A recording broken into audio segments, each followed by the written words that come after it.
ಮಿತ್ರರೇ ನಮಸ್ಕಾರ. ಮಿತ್ರರೇ, ಗೆಲುವಿಗೆ 10 ಅಪ್ಪಂದರು, ಸೋಲು ಯಾವಾಗಲೂ ಅನಾಥ ಅನ್ನುವಂಥ ಒಂದು ಗಾದೆ ಇದೆ. ಬಹುಶಃ ಕಾಂಗ್ರೆಸ್ನ ಸ್ಥಿತಿಯನ್ನು ನೋಡಿದ್ರೆ ನನಗೆ ಹಾಗೆ ಅನಿಸುತ್ತೆ. ಮಹಾರಾಷ್ಟ್ರದಲ್ಲಿ ಕಾಂಗ್ರೆಸ್ ಸೋಲ್ತಿದ್ದಂತೆ ಅವರಿಗೆ ಒಂದಾದ ನಂತರ ಒಂದು ಆಘಾತ ಎದುರಾಗ್ತಾ ಇದೆ.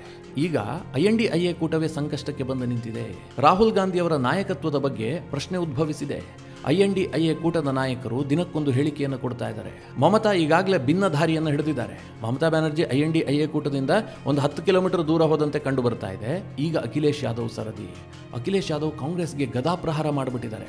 ಅಖಿಲೇಶ್ ಯಾದವ್ ಅವರ ಕಾಂಗ್ರೆಸ್ ಫಿನಿಶ್ಡ್ ಅನ್ನುವಂತಹ ಒಂದು ಸ್ಟೇಟ್ಮೆಂಟ್ ಬಹಳ ಸದ್ದು ಮಾಡ್ತಾ ಇದೆ. ಈಗ ರಾಹುಲ್ ಗಾಂಧಿಯ ನಾಯಕತ್ವದ ಅಡಿಯಲ್ಲಿ ಇರೋದಕ್ಕೆ ಯಾರೂ ಕೂಡ ಇಷ್ಟಪಡ್ತಾ ಇಲ್ಲ. ಹಾಗಾದ್ರೆ ಏನಾಗ್ತಾ ಇದೆ? ಲೋಕಸಭೆಯಲ್ಲಿ ರಾಹುಲ್ ಗಾಂಧಿ ಕೈಗೊಂಡಂತಹ ಒಂದು ನಿರ್ಧಾರ ಇಡೀ INDIA ಕೂಟವನ್ನೇ ಸಂಕಷ್ಟಕ್ಕೆ ಸಿಲುಕಿಸಿದ್ದು ಹೇಗೆ? INDIA ಕೂಟದ ನಾಯಕರು ಯಾಕೆ ಅಷ್ಟು ಭಿನ್ನಮತವನ್ನು ವ್ಯಕ್ತಪಡಿಸ್ತಾ ಇದ್ದಾರೆ?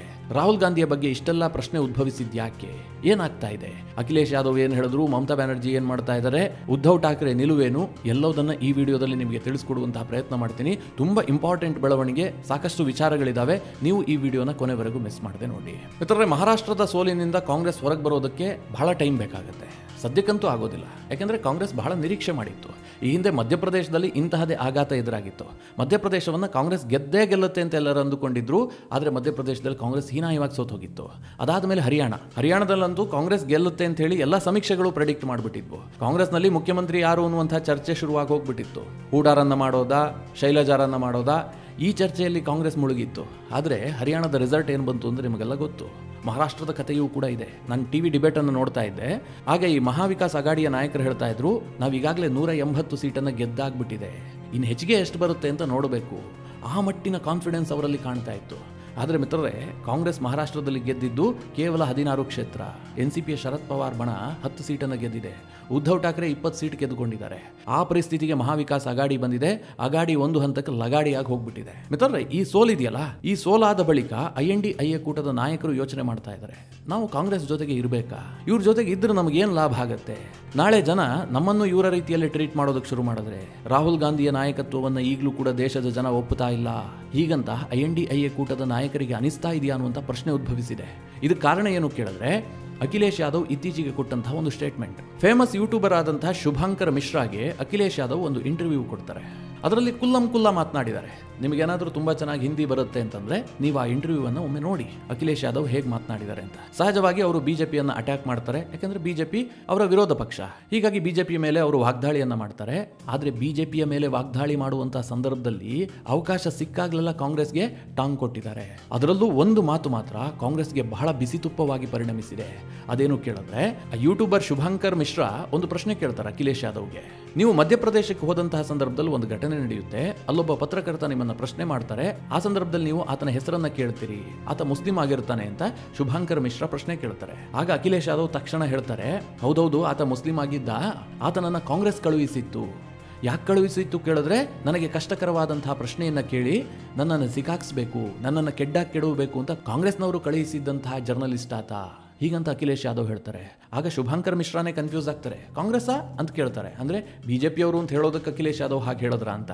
ಅಖಿಲೇಶ್ ಯಾದವ್ ಮತ್ತೆ ಹೇಳ್ತಾರೆ, ಹೌದು, ಕಾಂಗ್ರೆಸ್ನವರೇ ಕಳುಹಿಸಿದ್ದು, ನನ್ನನ್ನು ಕೆಡಬೇಕು ಅಂತ ಆತರ ಮಾಡಿದ್ದು. ಅಲ್ಲಿ ಅನಗತ್ಯವಾದಂತಹ ಒಂದು ವಿಚಾರವನ್ನ ಅಖಿಲೇಶ್ ಯಾದವ್ ಪ್ರಸ್ತಾಪ ಮಾಡ್ತಾರೆ. ಅದೇನು ಗೊತ್ತಾ? ಕಾಂಗ್ರೆಸ್ ಯಾವ ರಸ್ತೆಯಲ್ಲಿ ಸಾಗಿತ್ತೋ ಅದೇ ರಸ್ತೆಯಲ್ಲಿ BJP ಕೂಡ ಹೋಗ್ತಾ ಇದೆ. ಕಾಂಗ್ರೆಸ್ ಈಗಾಗಲೇ ಖತಮ್ ಆಗಿದೆ, ಫಿನಿಶ್ ಆಗಿ ಹೋಗ್ಬಿಟ್ಟಿದೆ, BJP ಕೂಡ ಹಾಗೆ ಆಗುತ್ತೆ ಅಂತ ಅಖಿಲೇಶ್ ಯಾದವ್ ಹೇಳ್ತಾರೆ. ಮಿತ್ರರೇ, ಇಲ್ಲಿ ಸೂಕ್ಷ್ಮವಾಗಿ ಗಮನಿಸಿ. ಕಾಂಗ್ರೆಸ್ ಯಾವ ಹಾದಿಯಲ್ಲಿ ಹೋಗಿತ್ತು ಅದೇ ಹಾದಿಯಲ್ಲಿ BJP ಹೋಗ್ತಾ ಇದೆ. ಮೇಲ್ನೋಟಕ್ಕೆ ಇಲ್ಲಿ BJPಯನ್ನು ಟೀಕಿಸಿದಂತೆ ಕಾಣ್ತಾ ಇದೆ. ಆದ್ರೆ ಕಾಂಗ್ರೆಸ್ ಹೋದಂತಹ ದಾರಿ ಸರಿ ಇಲ್ಲ ಅಂತ ಅಖಿಲೇಶ್ ಯಾದವ್ ಹೇಳ್ತಾ ಇದ್ದಾರೆ. ಜೊತೆಗೆ ಕಾಂಗ್ರೆಸ್ ಈಗ ಮುಗಿದು ಹೋಗಿದೆ, ಖತಮ್ ಆಗಿದೆ, ಫಿನಿಶ್ಡ್ ಹೀಗಂತ ಅಖಿಲೇಶ್ ಯಾದವ್ ಹೇಳ್ತಾರೆ. BJP ಕೂಡ ಆಗಬಹುದು ಅನ್ನೋದು ಅವರ ಅಭಿಪ್ರಾಯ. ಅಂದರೆ ನೇರವಾಗಿ ಕಾಂಗ್ರೆಸ್ ಮೇಲೆ ಅಟ್ಯಾಕ್ ಮಾಡಿದ್ದು ಬಹಳ ಸದ್ದು ಮಾಡ್ತಾ ಇದೆ. ಅಖಿಲೇಶ್ ಯಾದವ್ ಅವರ ಈ ಇಂಟರ್ವ್ಯೂವನ್ನು BJP ಅವರು ಎಲ್ಲ ಕಡೆ ವೈರಲ್ ಮಾಡ್ತಾ ಇದ್ದಾರೆ. ಕಾಂಗ್ರೆಸ್ ಖತಮ್ ಆಗಿದೆ ಅಂತ ಅಖಿಲೇಶ್ ಯಾದವೇ ಹೇಳಿದ್ದಾರೆ ಅಂತ. ಕಾಂಗ್ರೆಸ್ ಇದನ್ನು ಅರಗಿಸಿಕೊಳ್ಳೋದಾದ್ರೂ ಹೇಗೆ? ಯಾಕಂದ್ರೆ INDIA ಕೂಟದ ಪ್ರಮುಖ ಪಾರ್ಟ್ನರ್ ಅವರೇ ಈಗ ಕಾಂಗ್ರೆಸ್ ಖತಮ್ ಆಗಿ ಹೋಗಿದೆ ಅಂತ ಹೇಳ್ತಾ ಇದ್ದಾರೆ. ಯಾಕೆ ಹೀಗೆ ಹೇಳ್ತಾ ಇದ್ದಾರೆ?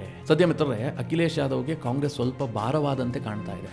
UP ಬೈ ಎಲೆಕ್ಷನ್ ನಲ್ಲಿ ಕಾಂಗ್ರೆಸ್ ರಾದ್ಧಾಂತ ಮಾಡಿಬಿಟ್ಟಿತ್ತು. 9 ಕ್ಷೇತ್ರಗಳಿಗೆ ಬೈ ಎಲೆಕ್ಷನ್ ನಡೀತು. ಆಗ ಕಾಂಗ್ರೆಸ್ನವರು ಏನೋ ಬಿಗಿಪೆಟ್ಟು ಹಿಡಿದ್ರು, ನಮಗೂ ಕೂಡ ಒಂದು 4 ಕ್ಷೇತ್ರವನ್ನು ಬಿಟ್ಟು ಕೊಡಬೇಕು, ಸೀಟ್ ಹಂಚಿಕೆ ಆಗಬೇಕು ಅಂತ ಪಟ್ಟು ಹಿಡಿದ್ರು. ಆದ್ರೆ ಅಖಿಲೇಶ್ ಯಾದವ್ ಹೇಳಿದ್ರು, ನಾವು 1 ಕ್ಷೇತ್ರ ಬೇಕಾದ್ರೆ ಬಿಟ್ಟು ಕೊಡ್ತೀವಿ, ಹೆಚ್ಚು ಅಂತಂದ್ರೆ 2 ಬಿಡ್ತೀವಿ, ಅದಕ್ಕಿಂತ ಹೆಚ್ಚು ಬಿಡೋದಕ್ಕೆ ಸಾಧ್ಯ ಇಲ್ಲ ಅಂತ. ಕಾಂಗ್ರೆಸ್ನವರು ಅದಕ್ಕೆ ಸಮಾಧಾನವೇ ಆಗಿಲ್ಲ. ಮಿತ್ರರೇ, ಇಡೀ ಉತ್ತರ ಪ್ರದೇಶದಲ್ಲಿ ಕಾಂಗ್ರೆಸ್ನ MLAಗಳಿರುವಂತಹದ್ದು ಇಬ್ರು ಮಾತ್ರ. ಕಳೆದ ಚುನಾವಣೆಯಲ್ಲಿ ಹೀನಾಯವಾಗಿ ಸೋತು ಹೋಗ್ಬಿಟ್ಟಿದ್ದಾರೆ. ಅಂತಹ ಕಾಂಗ್ರೆಸ್ ಈ ಬಾರಿ ಬೈ ಎಲೆಕ್ಷನ್ನಲ್ಲಿ ಹೆಚ್ಚು ಸೀಟಿಗೆ ಡಿಮ್ಯಾಂಡ್ ಇಡ್ತಾ ಇದೆ. ಕಾರಣ ಏನು ಕೇಳಿದ್ರೆ 2024 ಲೋಕಸಭಾ ಚುನಾವಣೆಯಲ್ಲಿ ಕಾಂಗ್ರೆಸ್ ಉತ್ತರ ಪ್ರದೇಶದಲ್ಲಿ 7 ಸೀಟನ್ನು ಗೆದ್ದುಕೊಂಡಿದೆ. ಅದು ಕಾಂಗ್ರೆಸ್ನ ಗೆಲುವಲ್ಲ, ಅಖಿಲೇಶ್ ಯಾದವ್ ಅವರ ಸಮಾಜವಾದಿ ಜೊತೆಗೆ ಮೈತ್ರಿ ಮಾಡಿಕೊಂಡ ಕಾರಣದಿಂದಾಗಿ ಕಾಂಗ್ರೆಸ್ಗೆ ಆ ಜಯ ಸಿಕ್ಕಿದೆ. ಅದನ್ನೇ ಮುಂದಿಟ್ಟುಕೊಂಡು ಉತ್ತರ ಪ್ರದೇಶದ ಬೈ ಎಲೆಕ್ಷನ್ನಲ್ಲೂ ನಮಗೆ ಸೀಟ್ ಶೇರ್ ಆಗಬೇಕು ಅಂತ ಕಾಂಗ್ರೆಸ್ ಕೇಳ್ತು. ಆಗ ಅಖಿಲೇಶ್ ಯಾದವ್ಗೆ ಸ್ವಲ್ಪ ಬೇಸರ ಆಗಿತ್ತು. ಇವ್ರಿಗೇನು ಸಾಮರ್ಥ್ಯ ಇದೆ ಅಂತ ನಾವು ಸೀಟ್ ಬಿಟ್ಕೊಡ್ಬೇಕು, ಇದು ಹಿನ್ನಡೆಗೆ ಕಾರಣ ಆಗುತ್ತೆ ಅಂತ ಅಖಿಲೇಶ್ ಯಾದವ್ ಒಪ್ಕೊಂಡಿರಲಿಲ್ಲ. ಅನಂತರ ಕಾಂಗ್ರೆಸ್ ಅವರು ಏನು ಘೋಷಣೆ ಮಾಡ್ತಾರೆ, ನಾವು ಅಖಿಲೇಶ್ ಯಾದವ್ಗೆ ಬೆಂಬಲ ಕೊಟ್ಟಿದ್ದೀವಿ, ನಾವು ಯಾವುದೇ ಕ್ಷೇತ್ರದಲ್ಲಿ ಸ್ಪರ್ಧೆ ಮಾಡೋದಿಲ್ಲ ಅಂತ. ಈ ಅಸಮಾಧಾನದ ಕಾರಣದಿಂದಾಗಿ ಉತ್ತರ ಪ್ರದೇಶದ ಬೈ ಎಲೆಕ್ಷನ್ನಲ್ಲಿ ಅಖಿಲೇಶ್ ಯಾದವ್ ಸೋತು ಹೋಗ್ತಾರೆ. ಕೇವಲ 2 ಸೀಟ್ಗೆ ತೃಪ್ತಿ ಪಟ್ಟುಕೊಳ್ತಾರೆ. ಅವರು ಈ ಹಿಂದೆ ಗೆದ್ದಂತಹ 2 ಕ್ಷೇತ್ರವನ್ನ ಕಳೆದುಕೊಳ್ಳಬೇಕಾಗಿ ಬರುತ್ತೆ. ಅದರಲ್ಲೂ ಮುಖ್ಯವಾಗಿ ಕುಂದ್ರಕಿ ಕ್ಷೇತ್ರ. ಕುಂದ್ರಕಿ ಅಖಿಲೇಶ್ ಯಾದವ್ ಅವರ ಭದ್ರಕೋಟೆ, ಯಾಕಂದ್ರೆ ಅಲ್ಲಿ ಮುಸ್ಲಿಮರೇ ಹೆಚ್ಚಿರುವಂತಹ ಕ್ಷೇತ್ರ. ಆ ಕ್ಷೇತ್ರವನ್ನ ಬಿಜೆಪಿ ಅಭ್ಯರ್ಥಿ ಗೆದ್ದುಕೊಳ್ತಾರೆ.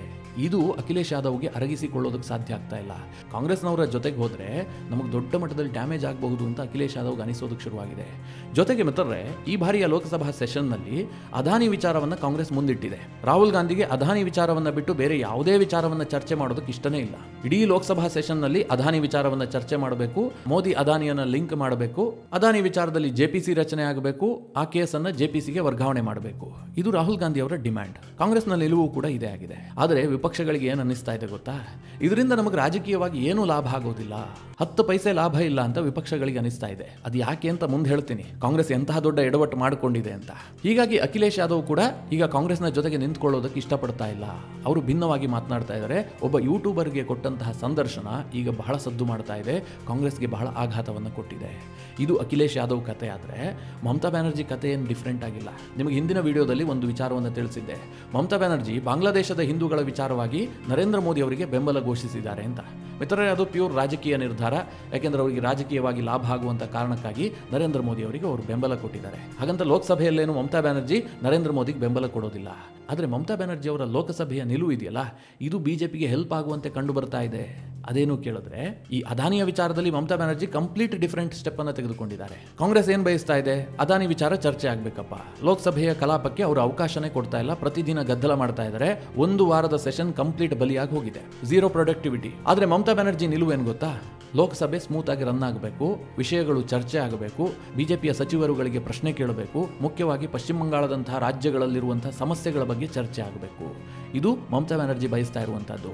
ಹೀಗಾಗಿ ಲೋಕಸಭಾ ಸೆಷನ್ ನಡೀತಿರುವಂತಹ ಸಂದರ್ಭದಲ್ಲಿ ಮಮತಾ ಬ್ಯಾನರ್ಜಿ ತನ್ನೆಲ್ಲ ಎಂಪಿಗಳನ್ನು ಸೇರಿಸಿಕೊಂಡು ಒಂದು ಸಭೆಯನ್ನು ನಡೆಸ್ತಾರೆ. ತನ್ನ ಎಂಪಿಗಳಿಗೆ ಬಹಳ ಸ್ಪಷ್ಟವಾದಂತಹ ಸೂಚನೆ ಕೊಟ್ಟಿದ್ದಾರೆ. ಏನಂತ, ನೀವು ಪಶ್ಚಿಮ ಬಂಗಾಳದ ವಿಷಯಗಳಿಗೆ ಹೆಚ್ಚಿನ ಮಾನ್ಯತೆಯನ್ನು ಕೊಡಿ, ಲೋಕಸಭೆಯಲ್ಲಿ ಗದ್ದಲ ಎಬ್ಬಿಸೋದು ಬೇಡ, ಸೆಷನ್ ಸ್ಮೂತ್ ಆಗಿ ರನ್ ಆಗಲಿ, ಆದಷ್ಟು ಕೇಂದ್ರ ಸರ್ಕಾರವನ್ನು ಇಕ್ಕಟ್ಟಿಗೆ ಸಿಲುಕಿಸುವಂತಹ ಪ್ರಯತ್ನ ಮಾಡಿ, ವೆಸ್ಟ್ ಬೆಂಗಾಲ್ ಇಶ್ಯೂ ಹೆಚ್ಚು ಚರ್ಚೆ ಆಗಬೇಕು.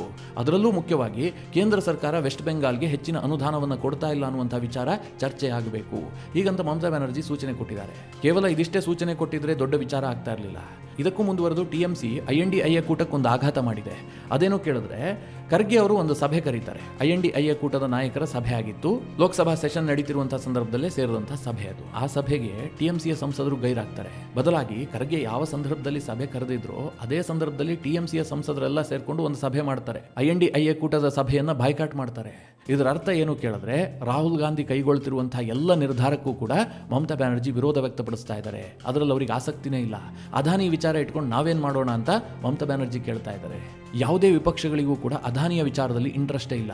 ರಾಹುಲ್ ಗಾಂಧಿಗೆ ಮಾತ್ರ ಇಂಟ್ರೆಸ್ಟ್ ಇರುವಂತಹದ್ದು. ಯಾಕೆ ವಿಪಕ್ಷಗಳು ಈ ನಿರ್ಧಾರವನ್ನು ಕೈಗೊಳ್ತಾ ಇದ್ದಾವೆ ಅಂತಂದ್ರೆ, ರಾಹುಲ್ ಗಾಂಧಿ ಪಿಕ್ ಮಾಡಿದಂತಹ ವಿಷಯವೇ ಮೂರ್ಖತನದಿಂದ ಕೂಡಿದೆ ಅಂತ INDIA ಕೂಟದ ನಾಯಕರಿಗೆ ಅನಿಸ್ತಾ ಇದೆ. ಯಾಕೆ ಗೊತ್ತಾ, ಈಗ ಅದಾನಿ ವಿಚಾರದಲ್ಲಿ ಕೇಳಿ ಬಂದಿರುವಂತಹ ರಾಜ್ಯ ಸರ್ಕಾರಗಳು ಯಾವ್ದ್ಯಾವುದು?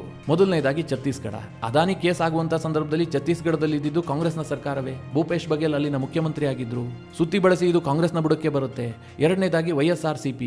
ಜಗನ್ಮೋಹನ್ ರೆಡ್ಡಿ ಮುಖ್ಯಮಂತ್ರಿ ಆಗಿದ್ದಂತಹ ಸಂದರ್ಭದಲ್ಲಿ ಹಗರಣ ಆಗಿದೆ ಅಂತ ಆರೋಪ ಕೇಳಿ ಬರ್ತಾ ಇದೆ. ಜೊತೆಗೆ ಬಿಜು ಜನತಾ ದಳ, ಒಡಿಶಾದ ಮುಖ್ಯಮಂತ್ರಿ ಆಗಿದ್ದು ನವೀನ್ ಪಟ್ನಾಯಕ್. ಹೀಗಾಗಿ ಎಲ್ಲೂ ಕೂಡ ಬಿಜೆಪಿಯ ಹೆಸರೇ ಇಲ್ಲ.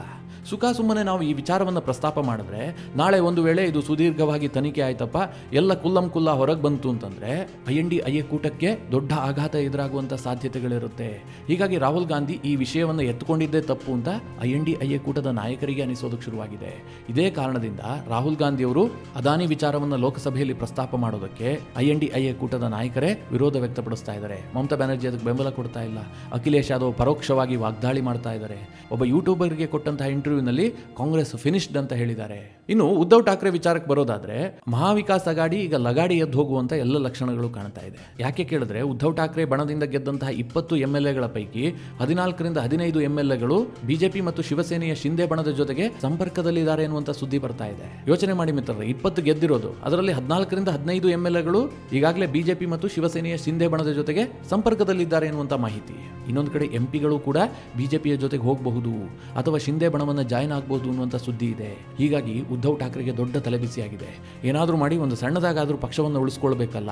ನಾವು ಈ ಮಹಾವಿಕಾಸ್ ಅಗಾಡಿಯ ಜೊತೆಗಿದ್ದಿದ್ದೇ ಆದ್ರೆ ನಮ್ಮ ಪಕ್ಷದಲ್ಲಿ ಯಾವ MLA MPಗಳು ಉಳಿಯೋದಿಲ್ಲ. ಹೀಗಾಗಿ ನಾವು ಸ್ವತಂತ್ರವಾಗಿದ್ರೆ ಪಕ್ಷ ಉಳಿಯುತ್ತೆ ಅಂತ ಉದ್ಧವ್ ಠಾಕ್ರೆಗೆ ಅನಿಸ್ತಾ ಇದೆ. ಇದೇ ಕಾರಣದಿಂದ ಉದ್ಧವ್ ಠಾಕ್ರೆ ಈಗಾಗಲೇ ಮಹಾವಿಕಾಸ್ ಅಗಾಡಿಯಿಂದ ಒಂದು ಹೆಜ್ಜೆ ಹೊರಗಿಟ್ಟಿದ್ದಾರೆ. ಮಿತ್ರರೇ, ಉದ್ಧವ್ ಠಾಕ್ರೆ ಮಹಾವಿಕಾಸ್ ಅಗಾಡಿಯಿಂದ ಒಂದು ಹೆಜ್ಜೆ ಹೊರಗಿಟ್ಟಿದ್ದಾರೆ ಅಂತಂದ್ರೆ ಏನರ್ಥ? INDIA ಕೂಟದಿಂದಲೂ ಹೊರ ಹೋಗ್ತಾ ಇದ್ದಾರೆ ಅಂತ. ಒಂದನ್ನು ಗಮನಿಸಿ, ಅಖಿಲೇಶ್ ಯಾದವ್ ಅವರ ಸಮಾಜವಾದಿ ಪಕ್ಷ ಉತ್ತರ ಪ್ರದೇಶದಲ್ಲಿ 37 MPಗಳನ್ನು ಗೆದ್ದುಕೊಂಡಿದೆ. ಮಮತಾ ಬ್ಯಾನರ್ಜಿ ಅವರ TMC ಪಕ್ಷ 29 MPಗಳನ್ನು ಹೊಂದಿದೆ. ಹಾಗೆ ಉದ್ಧವ್ ಠಾಕ್ರೆ ಬಣ 9 MPಗಳನ್ನು ಹೊಂದಿದ್ದಾರೆ. ಒಟ್ಟು ಲೋಕಸಭೆಯಲ್ಲಿ ಈ ಮೂರು ಪಕ್ಷದ ಸ್ಟ್ರೆಂತ್ 75 MPಗಳು. INDIA ಕೂಟದ ಸ್ಟ್ರೆಂತೇ ಇವರು. ಒಂದು ರೀತಿಯಲ್ಲಿ ಆತ್ಮ ಅಂತಂದ್ರೆ ತಪ್ಪಾಗ್ಲಿಕ್ಕಿಲ್ಲ. ಈ 3 ಜನ INDIA ಕೂಟದಿಂದ ಹೊರಗೆ ಹೋಗಿದ್ದೆ ಆದ್ರೆ INDIA ಕೂಟವೇ ಅಸ್ತಿತ್ವವನ್ನು ಕಳೆದುಕೊಳ್ಳುತ್ತೆ. ಇದರಿಂದ ನರೇಂದ್ರ ಮೋದಿ ಸರ್ಕಾರಕ್ಕೆ ಏನಾದರೂ ಲಾಭ ಆಗುತ್ತಾ ಕೇಳಿದ್ರೆ ಇವ್ರು ಯಾರು ಕೂಡ ನರೇಂದ್ರ ಮೋದಿಗೆ ನೇರವಾಗಿ ಬೆಂಬಲ ಸೂಚಿಸುವಂತ ಸಾಧ್ಯತೆ ಕಡಿಮೆ ಇದೆ. ಉದ್ಧವ್ ಠಾಕ್ರೆಯ ಸಂಸದರು ಬಿಜೆಪಿಯನ್ನ ಜಾಯಿನ್ ಆದ್ರೆ ಅದು ಬೇರೆ ವಿಚಾರ. ಉಳಿದಂತೆ ಸಮಾಜವಾದಿ ಪಕ್ಷ ಯಾವ ಕಾರಣಕ್ಕೂ ಕೂಡ ಬಿಜೆಪಿಗೆ ಬೆಂಬಲ ಸೂಚಿಸೋದಿಲ್ಲ. ಮಮತಾ ಬ್ಯಾನರ್ಜಿಯು ಕೂಡ ಬಿಜೆಪಿಯ ಜೊತೆಗೆ ಯಾವ ಕಾರಣಕ್ಕೂ ಕೈ ಜೋಡಿಸೋದಿಲ್ಲ. ರಾಜ್ಯಗಳ ರಾಜಕಾರಣವೇ ಆಗಿದೆ. ಮಮತಾ ಬ್ಯಾನರ್ಜಿಗೆ ರಾಜ್ಯದಲ್ಲಿರುವಂತಹದ್ದು ಅಪೋಸಿಷನ್ ಪಾರ್ಟಿ ಬಿಜೆಪಿಯೇ. ಪ್ರಿನ್ಸಿಪಲ್ ಅಪೋಸಿಷನ್ ಪಾರ್ಟಿ ಆಗಿರುವಂತಹ ಬಿಜೆಪಿಯ ಜೊತೆಗೆ ಮಮತಾ ಬ್ಯಾನರ್ಜಿ ಕೈ ಜೋಡಿಸೋದಕ್ಕೆ ಸಾಧ್ಯ ಇಲ್ಲ. ಅಖಿಲೇಶ್ ಯಾದವ್ ಮತ್ತು ಉತ್ತರ ಪ್ರದೇಶದ ಯೋಗಿ ನಡುವೆ ಬಿಗ್ ಫೈಟ್ ಇರುವಂತಹದ್ದು. ಹೀಗಾಗಿ ಅಖಿಲೇಶ್ ಯಾದವ್ ಯಾವ ಕಾರಣಕ್ಕೂ ಕೂಡ ಬಿಜೆಪಿಯ ಜೊತೆಗೆ ಬರೋದಿಲ್ಲ. ಇಂತಹ ಸಂದರ್ಭದಲ್ಲಿ ಅವರೇನಾದರೂ INDIA ಕೂಟದಿಂದ ಹೊರಗಿಟ್ಟು ಸ್ವತಂತ್ರವಾದಂತಹ ನಿಲುವನ್ನು ತೆಗೆದುಕೊಂಡಿದ್ದೆ ಆದರೆ ಸಹಜವಾಗಿ ಕೇಂದ್ರ ಸರ್ಕಾರಕ್ಕೆ ಅದರ ಲಾಭ ಆಗುತ್ತೆ. ನೀವು ಒಗ್ಗಟ್ಟಾಗಿದ್ದು ಕೇಂದ್ರ ಸರ್ಕಾರದ ಮೇಲೆ ಮುಗಿಬಿದ್ರೆ ಒತ್ತಡ ಕ್ರಿಯೇಟ್ ಆಗುತ್ತೆ. ಈಗ ಕಾಂಗ್ರೆಸ್ ಒಂದು ವಿಚಾರವನ್ನು ಹೇಳ್ತಾ ಇರುತ್ತೆ. ಉದಾಹರಣೆಗೆ ಅದಾನಿ ವಿಚಾರ. ಅದಾನಿ ವಿಚಾರದಲ್ಲಿ ಕಾಂಗ್ರೆಸ್ ಹಂಗಾಮ ಸೃಷ್ಟಿ ಮಾಡ್ತಾ ಇದೆ. ಅದಕ್ಕೆ TMC ಬೆಂಬಲ ಕೊಟ್ಟಿಲ್ಲ, ಸಮಾಜವಾದಿ ಪಕ್ಷ ಬೆಂಬಲ ಕೊಟ್ಟಿಲ್ಲ ಅಂತಂದ್ರೆ ಸಹಜವಾಗಿ ಕಾಂಗ್ರೆಸ್ನ ವಾಯ್ಸ್ ಡೌನ್ ಆಗುತ್ತೆ. ಕೇಂದ್ರ ಸರ್ಕಾರ ಸದನವನ್ನು ನಡೆಸುವಂತಹದ್ದು ಈಸಿ ಆಗುತ್ತೆ. ಲಾಜಿಕ್ ಇರುವಂತಹದ್ದು ಇಷ್ಟೇ. ಇದರ ನಡುವೆ ಕಾಂಗ್ರೆಸ್ನ ಒಳಗೂ ಕೂಡ ಕೆಲವೊಂದಷ್ಟು ಅಪಸ್ವರ ಕೇಳಿಬರ್ತಾ ಇದೆ. ಅದು ಬಹಳ ಇಂಟ್ರೆಸ್ಟಿಂಗ್ ವಿಚಾರ. ನಿಮಗೆಲ್ಲ ಗೊತ್ತು, ಮಹಾರಾಷ್ಟ್ರ ಚುನಾವಣೆ ಸೋಲಾದ ಬಳಿಕ ಕಾಂಗ್ರೆಸ್ನ ಬಹುತೇಕ ಎಲ್ಲ ನಾಯಕರು, ಅದು ಖರ್ಗೆ ಇರಬಹುದು, ಕರ್ನಾಟಕದ ಪರಮೇಶ್ವರ್ ಇರಬಹುದು, ಸತೀಶ್ ಜಾರಕಿಹೊಳಿ ಇರಬಹುದು, ಅಥವಾ ಕಾಂಗ್ರೆಸ್ನ ಸೆಂಟ್ರಲ್ ಲೆವೆಲ್ನ ನಾಯಕರು ಇರಬಹುದು, ಎಲ್ಲರೂ ಏನು ಹೇಳಿದ್ರು? ನಾವೇ ಗೆಲ್ಲಬೇಕಾಗಿತ್ರಿ, ಆದರೆ ನರೇಂದ್ರ ಮೋದಿ ಅವರು EVM ಅನ್ನು ಟ್ಯಾಂಪರಿಂಗ್ ಮಾಡಿಬಿಟ್ಟಿದ್ದಾರೆ, ಹೀಗಾಗಿ ಅವ್ರು ಗೆದ್ದಿದ್ದಾರೆ. ಈ EVM ಇರುವವರೆಗೂ ಕೂಡ ನಾವು ಗೆಲ್ಲೋದಕ್ಕೆ ಸಾಧ್ಯವೇ ಇಲ್ಲ ಅಂತ ಕಾಂಗ್ರೆಸ್ನ ಎಲ್ಲ ನಾಯಕರು ಸ್ಟೇಟ್ಮೆಂಟ್ ಕೊಟ್ಟರು. ಸರತಿ ಸಾಲಿನಲ್ಲಿ ಬಂದು ಸ್ಟೇಟ್ಮೆಂಟ್ ಕೊಟ್ಟರು. ಆದರೆ ಅದೇ ಕಾಂಗ್ರೆಸ್ ಪಕ್ಷದ ಕಾರ್ತಿ ಚಿದಂಬರಂ ಹೇಳ್ತಾ ಇದ್ದಾರೆ, 2004ರಿಂದಲೂ ಕೂಡ EVM ಬಳಕೆ ಇದೆ, ನನಗೆ EVM ಬಗ್ಗೆ ಸಂಪೂರ್ಣ ನಂಬಿಕೆ ಇದೆ. EVM ಒಂದು ಒಳ್ಳೆ ತಂತ್ರಜ್ಞಾನ, ನನಗೆ EVMನಲ್ಲಿ ಯಾವುದೇ ಕೆಟ್ಟ ಎಕ್ಸ್ಪೀರಿಯನ್ಸೇ ಆಗಿಲ್ಲ.